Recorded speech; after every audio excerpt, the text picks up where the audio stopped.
오늘 이 금요일은 글자 그대로 예수님의 고난의 날, 죽음의 날이십니다. 겟세마네 동산에서의 마지막 기도를 하시고 우리 주님께서는 유다의 배반으로 사람들에게 팔리게 되십니다. 이게 금요일 날 새벽, 오늘 새벽이겠죠. 예수님께서는 안나스라는 대제사장 집으로 끌려가서 1차 신문을 받게 됩니다. 그런 현장에서 3년 동안 자기를 믿고 따랐던 그 베드로, 수제자였던, 어떻게 보면 예수님께서 인간적으로 가장 가까우셨고 믿을 수 있고 사랑했던 그 베드로에게 배신을 당하십니다. 가장 믿었던 사람이 자기를 욕하고 뒷모습을 이렇게 보면 참 많은 것을 느끼게 되죠. 인생의 허무함도 느끼게 되고 막 가슴 아프고 속상한 건 뭐 기본이고요. 거기서 얻어지는 배신감과 절망감은 이루 말할 수 없었을 겁니다. 그리고 예수님은 산헤드린 그 71명 공의회원들 앞에서 또 신문을 당하게 됩니다. 여러분, 그 자리에서 70명이 모두가 예수를 사형에 처해야 된다고 찬성표를 던졌는데 그 순간에 반대표를 던진 한 사람이 있었습니다. 그게 바로 아리마대 사람 요셉입니다. 참 용기 있는 사람이죠. 예수님은 다시 헤롯, 그러니까 정치적으로는 예수님에게 사형 언도를 내렸지만 그렇다고 해서 종교 재판을 통해서 사람을 죽일 수 있는 이 실형법과 실행법과는 조금 다른 문제가 있습니다. 그래서 예수님을 헤롯에게 끌어간 거예요. 예수님을 진짜 사형 집행을 할 수 있는 권력과 권한이 있는 이 법에서 최고의 형벌을 내릴 수 있는 결정권자 앞에 데리고 가게 됩니다. 헤롯에게 물어보고 빌라도에게 물어봐서 이 빌라도는 예수님에게 최종적으로 사형 선고를 내리게 됩니다. 그리고 그때부터 예수님께서는 조롱당하시고 핍박당하시고 매질을 당하고 비아돌로로사 그 빌라도의 집에서 골고다 언덕까지 800m를 무거운 십자가를 질질 끌고 4번이나 넘어지시면서 골고다 언덕에 올라가셔서 결국에는 십자가 위에서 돌아가셨습니다. 예수님께서 잡히시던 그 타이밍과 돌아가셨던 오후 3시까지 시간을 생각해 보면 12시간밖에 되지 않습니다. 여러분, 상식적으로 생각을 해보면 어떤 한 사람을 적어도 사형이라는 엄벌을 내리기 위해서는 이 법의 어떤 판정을 받아야 되는 거잖아요. 우리 TV를 보면 어떤 사람의 어떤 죄목을 결정하기 위해서는 7년을 법정 다툼을 한 사람들도 있더라고요. 최종 형기를 확정받는데 7년, 어떤 때는 3년. 근데 이상하지 않아요? 예수님께서 사형당하신 시간은 12시간만이에요. 이게 얼마나 어이없는 일입니까? 자, 이렇게 예수님의 죽음은 분명 의도성이 있는 것이고 사기성이 있는 것입니다. 이렇게 억울하고 속상한, 어떻게 보면 예수님께서는 할 말이 굉장히 많으셨을 것 같아요. 더군다나 예수님은 하나님의 아들이셨고 하나님 자신이셨고 얼마든지 말만 하면, 예수님이 그랬잖아요. 내가 말만 하면 저 하늘에 있는 천군 천사가 내려와서, 그런 권한이 있으신 분이 우리 예수님이신데 예수님은 순한 어린 양과 같이 아무 일도 아무 말도 하지 않고 고난을 받아들이셨습니다. 죽음을 허용하셨습니다. 예수님의 죽음은 절대 실패가 아닙니다. 예수라는 한 젊은이의 죽음이 아니라는 것이죠. 우리는 이걸 복음을 통해서 알고 있습니다. 말씀을 통해서 알고 있습니다. 여러분, 에베소서 2장을 한번 찾아보겠습니다.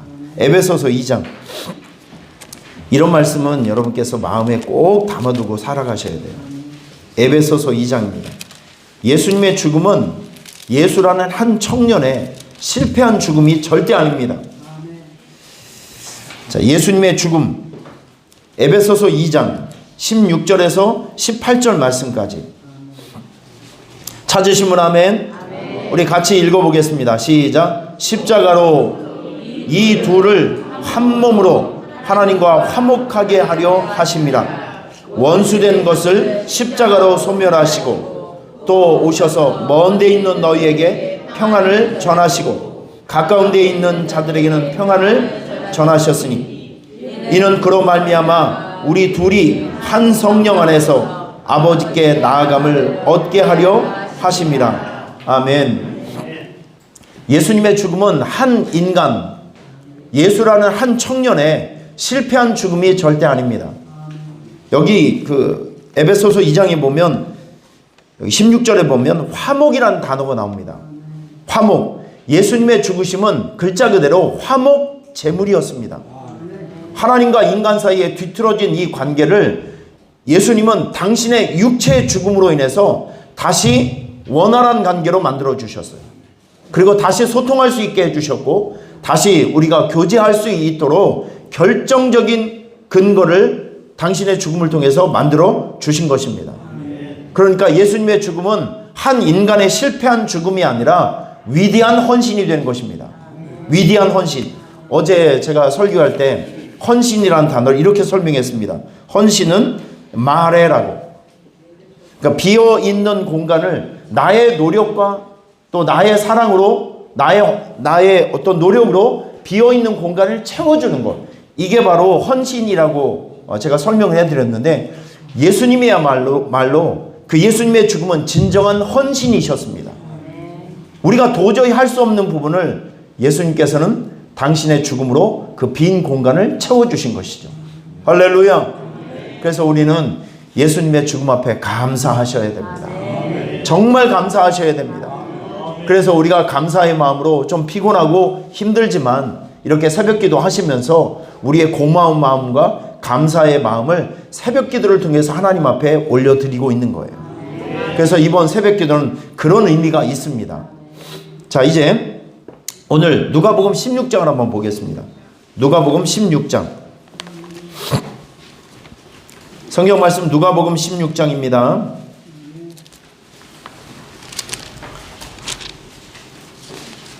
누가복음 16장 22절에서 24절. 이 부자와 거지 나사로의 이야기. 누가복음 16장 22절에서 24절.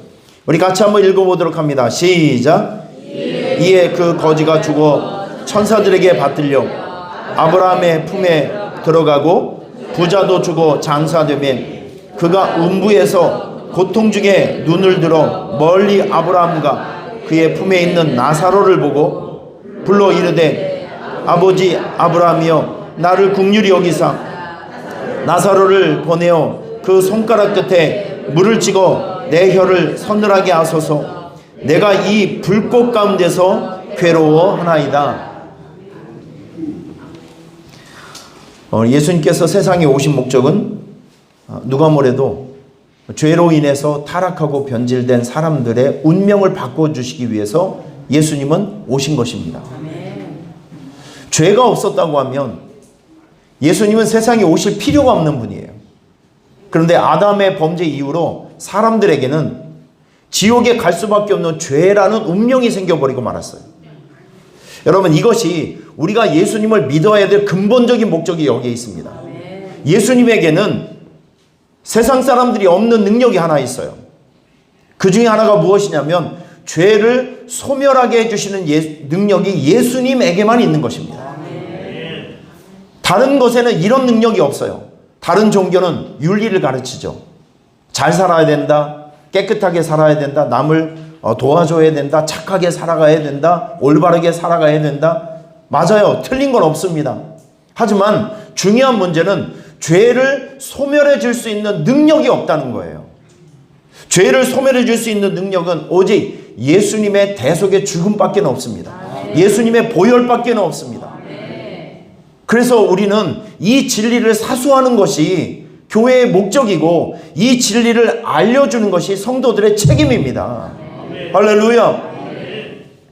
예수님은 영원한 죽음과 영원한 고통에서 죽을 수밖에 없는 우리를 건져주고 그리고 살려주시기 위해서 예수님은 세상에 오신 분이에요. 다른 목적이 아니라 그것 때문에 오신 것이죠. 여러분, 성경에서는 영원히 고통받는 것을 이렇게 표현합니다. 음부, 스월, 지옥이라고 표현을 합니다. 저는 여러분들에게 심각하게 한번 물어볼게요. 여러분들은 사후세계, 다시 말해서 천국과 지옥을 믿습니까? 사실 이 천국 설교를, 저도 목회를 하지만 이 천국 설교를 1년 중에서 몇 번을 하는가? 이 참 쉬운 설교는 아닙니다. 쉬운 주제이지만, 그리고 여러분들에게 많이 외치지 못하는, 오늘 제가 이 말씀을 읽으면서 이 특세를 통해서 여러분들에게 한번 짚고 넘어가고 싶어요. 너무 기본이라고 생각하는 그런 문제들이 없었기 때문에 우리의 주제 밖에서 있는 그런 주제인 것 같아요. 하지만 우리 근본을 한번 생각을 해볼까요? 여러분들은 정말 우리가 죽으면 끝이 아니라 사후세계, 다시 말해서 천국과 지옥이 있다는 것을 믿으십니까? 이거를 알아야 되고 이걸 믿어야 합니다. 사람과 짐승이 차이점이 있죠. 여러분, 강아지 키우시는 분들이 있죠. 그 강아지는 죽으면 끝입니다. 절대 천국을 못 갑니다. 왜냐하면 혼이 없기 때문에 그래요. 영혼이 없기 때문에 그렇습니다. 근데 사람은 짐승하고 다른 것이 있죠. 하나님께서 사람을 만드실 때는 하나님의 한 번 만들어지면 없어지지 않는 생명체를 또 만들어 주셨어요. 그 생기를, 그게 영혼이라고 하는 거거든요. 그러니까 우리의 육체 가운데는 영혼, 죽지 않는 생명체가 있어요. 그 죽지 않는 생명체가 육체가 없어지면 가는 곳이 있답니다. 그게 바로 천국과 지옥이라는 것이죠. 여러분, 이거는 굉장히 심각한 문제입니다. 천국과 지옥의 공통점이 몇 가지가 있어요. 첫째, 영원한 곳입니다. 지옥이라고 하는 것은 한 1000년 정도 벌 받았으면 우리가 천국으로 이동하고 없어지고 죄가 없어지고 그런 게 아니라, 천국과 지옥은요 영원합니다. 한 번 들어가면 나올 수가 없어요. 그 운명이 바뀌어지지도 않습니다. 그리고 더 중요한 거, 천국과 지옥은 실존합니다. 이게 중요한 문제예요. 이게 중요한 문제예요. 여러분과 저는 참 하나님의 은혜 가운데 천국과 지옥을 알게 된 사람입니다. 그리고 천국과 지옥을 믿고 살아가는 사람이에요. 이거 대단히 큰 혜택이라고 저는 생각합니다. 여러분, 성경은요, 이 성경은 우리는 쉽게 진리라고 믿습니다. 그러니까 성경에서 나온 것은 진리라고 믿어요. 그런데 이 성경에 천국과 지옥에 대한, 하나님 나라에 대한 말씀이 엄청 많이 나오거든요. 신약에서만 하나님의 나라, 천국에 대한 이야기가 160번이 나옵니다. 그래도 안 믿으실 거예요? 그래도 안 믿으실 거냐고요. 성경은 우리에게 사후세계가 있다고 얘기를 합니다. 성경은 우리에게 천국과 지옥이 있다고 이야기를 합니다. 진리가, 이 성경 말씀이 진리라고 믿으면 성경에서 나오고 있는 천국과 지옥을 우리는 알아야 하고 믿어야 합니다. 한 번 들어가면 나올 수 없는 것. 이 참 무서운 것이죠. 그리고 출구가 없는 것. 오늘 성경을 보면 부자와 나사로의 그 이야기가 나옵니다. 여기 그 천국은요, 얼핏 여기에 그림자가 좀 나오는데, 천국은 일단 죽음이 없고 눈물이 없고 고통이 없고 아픔이 없는 곳이라고 지금 성경은 이야기하고 있습니다. 요한계시록에 보면 천국에 대해서 여러 가지 묘사가 나오는데, 그리고 우리 상상을 한번 해볼까요? 천국은 누가 있죠? 하나님이 계신 곳이에요. 그러니까 보통 어둠이라고, 흑암이라고 하면 마귀를 상징하고 지옥을 상징합니다. 그러면 지옥의 반대가 어디죠? 천국이죠.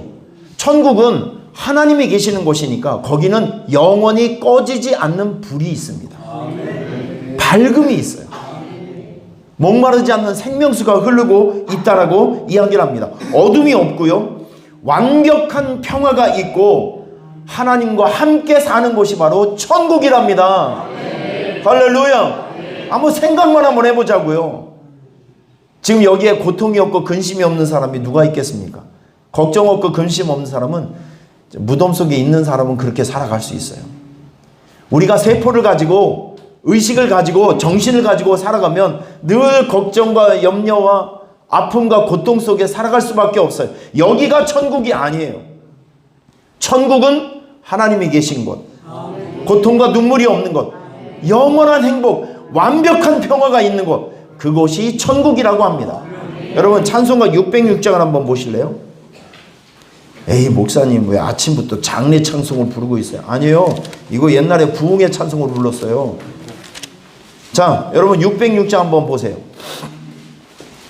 606장 찾으셨습니까? 저하고 같이 한번 불러봐요. 해보다 더 밝은 저 천국, 믿음만 가지고 가겠네. 믿는 자 위하여 있을 곳, 우리 주 예비해 2절 찬란한 주의 빛 있으니 거기는 어두움 없도다. 우리들 거기서 만날 때 기쁜 나 서로가 돼. 3절 이 세상 작별한 성도들 하늘에 올라가 만날 때 인간의 괴로움이 끝나고 이별의 눈물이. 4절 광명한 하늘에 계신 주 우리도 모시고 살겠네. 성도들 즐거운 노래로 영광을 주 앞에. 며칠 후 요단강 건너가 만나리. 며칠 후 요단강 건너가 만나리. 할렐루야. 큰 소리로 따라하세요. 천국은 있습니다. 천국은 있습니다. 이게 바로 우리가 예수를 믿어야 할 이유가 바로 여기에 있는 거예요.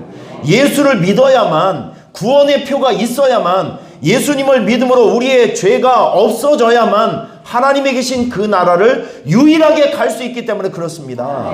할렐루야. 여러분, 지옥은 어떤 곳이에요? 지옥은 벌 받는 곳입니다. 고통의 장소예요. 불꽃이 있다고 합니다. 어둠과 공포가 있다고 합니다. 영원토록 그 고통에서 빠져나올 수 없는 공간, 유일하게 벌을 받고 유일하게 영원토록 고통만 느끼며 살 수밖에 없는 그곳이 지옥이라고 합니다. 지옥 가면 안 되잖아요. 우리가 이 믿음, 이 신앙 잘 지키고 있다가 하나님 나라로 가는 주님의 백성들이 되어야 합니다. 우리 이게 최종적인 목표예요. 그래서 저는 여러분들이, 우리 예수를 믿는 사람 여러분들이 전 이렇게 살아갔으면 좋겠어요. 천국 소망을 붙들고 낙심치 않았으면 좋겠습니다. 따라해 보실래요? 이 세상은 잠깐입니다. 지금의 여러분의 고통과 아픔 영원할 것 같죠? 아니요, 잠깐입니다. 우리가 예수님을 섬기면서 헌신하고 살아가는 거, 어떨 땐 억울한 것 같고, 어떨 땐 내 것을 뺏기는 것 같고, 참 의미 없는 시간 같지만 아니에요. 다 기록되는 시간이고 다 남는 시간입니다. 할렐루야. 잠깐이에요. 헌신도 잠깐입니다. 예수님을 위한 영광의 고난도 잠깐입니다. 그러니까 이 천국 소망을 가지고 낙심치 않고 살아가셨으면 좋겠어요. 그리고 두 번째, 여러분 하루하루 살아가면서 땅만 쳐다보지 말고 하늘을 좀 쳐다보면서 천국을 기대하며 살아가셨으면 좋겠어요. 천국을 기대하며. 여러분 하루에 한 번 정도는 내 아버지 집, 내가 갈 천국 상상을 한번 해보시죠. 사람의 언어를 가지고 천국을 이렇게 묘사를 몇 가지를 잘 못해요. 근데 밝음이 있고 완벽한 평화가 있고 거기는 눈물과 고통이 없고 하나님과 영원토록 행복하고 즐겁고 기쁘게 살아갈 수 있는 내 아버지의 집, 우리 아버지가 계신 곳, 내가 갈 천국을 그래도 하루에 한 번 정도는 깊이 생각하시면서 기대하며 살아가는 여러분이 되셨으면 좋겠습니다. 그리고 여러분, 우리 예수 믿는 사람들은, 천국을 가지고 있는 사람들은요, 천국의 비밀과 존재를 모르는 사람들에게 이걸 좀 알려주셔야 됩니다. 세상 사람들은 땅만 쳐다봐요. 에이, 그런 세계가 어디 있어. 그냥 이 세상에서 잘 먹고 잘 살고 내 한 몸 잘 놀다가 가면 되는 거지. 사람에게 영혼이 뭐가 있으며 천국이 뭐가 있겠어? 지옥이 뭐가 있겠어? 여러분, 그분들은 예수님의 존재를 모르기 때문에 그렇습니다.